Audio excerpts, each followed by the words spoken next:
When I buy chicken, I like to get the whole chicken normally, because you're going to get more use out of it. First of all, it's been handled a lot less, usually fresher. Another thing, it's a lot cheaper to buy a whole chicken as well, and you get the goodies with it. So we got this. What's that? The neck, yes, of course. And we're going to take as much fat off of it as you can. So pull that little fat off the neck. In goes. So this is for our chicken stock. Grab our bird. And then you get all the other goodies. I mean, there's a heart, there's a liver, there's the kidneys. If you want to save them, if you'd like to eat them, I like to eat them. I'll save them up, freeze them, and serve them. Kidneys, saute, liver pate, chopped chicken livers. I mean, there's a lot of different things you can do with those. So, we have our chicken. This is the breast, okay? This is the back. This is the tail, okay? These are the wings, right? So the first thing you want to do when you break your chicken down is put it on its breast. So now this is the back, right? And we're going to feel around. You want to get it just between the joints. So you just make little incisions so you can see the joint of the wing. You just cut around that. You know, just take your time with it. And then you're going to cut towards the wing, not towards the breast, because you want to destroy their breast. So now you got one chicken wing.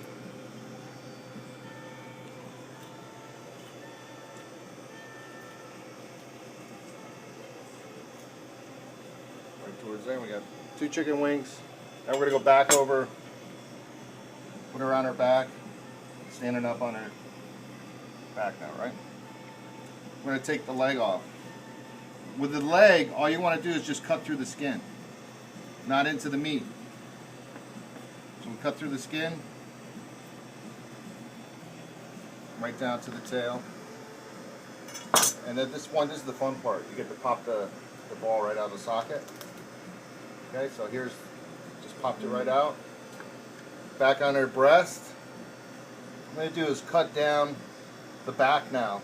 And right around here, you're going to dip your knife. This takes a little time. You'll learn it after a while. But there's a little thing called, anybody know what it's called?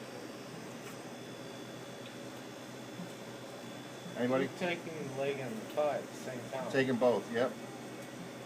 And right here, see how this little piece of meat, I just scooped it out right there. Anyone know what that's called? So now we got the leg and the thigh. Okay, save that for grilling or whatever you want to do. You can break them down for separate.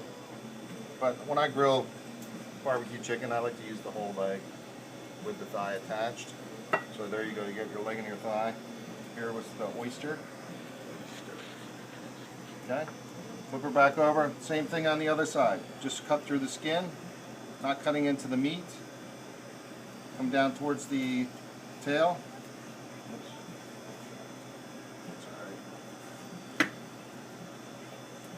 That's all right. Same thing on this side. Grab the whole bird, pop the ball out of the socket, back on its breast, come down this way again, get the little oyster right here. Here we go, we got our leg and our thigh on this side. Flip it back over again. Now, if I was going to use the breast to grill, at this point you have the breast attached to the bone.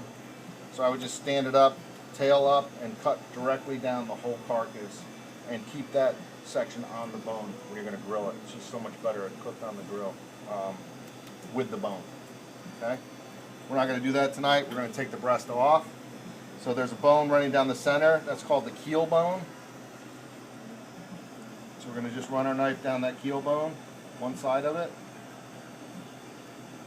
Just make small incisions as you're going down. Of course, you could be using a boning knife too, but I use a chef's knife for everything, so it doesn't really matter. And then you're just going to go along the carcass, running your knife slowly. You're going to hit a bone down here. Okay, that's you come all the way down till you hit this bone. What bone is that? Wishbone, yep. And then you follow the wishbone down. And just keep making your small incisions until you get the whole breast off. Then we got our whole breast.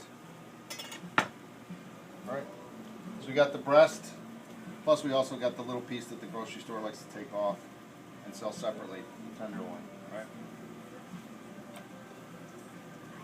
A lot of times you won't see them on there. And we'll do the other side.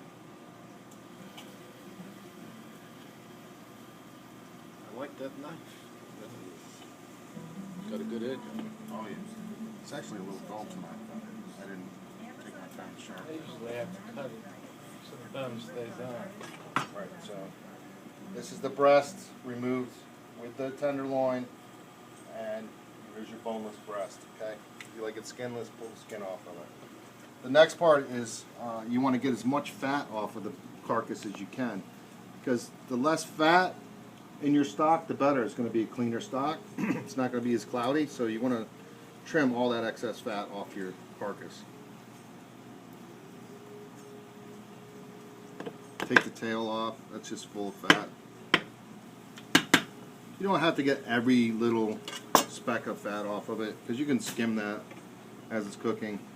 But a lot of times right inside the carcass, right around the neck area, there's going to be a lot of fat. That's it. So throw our carcass in.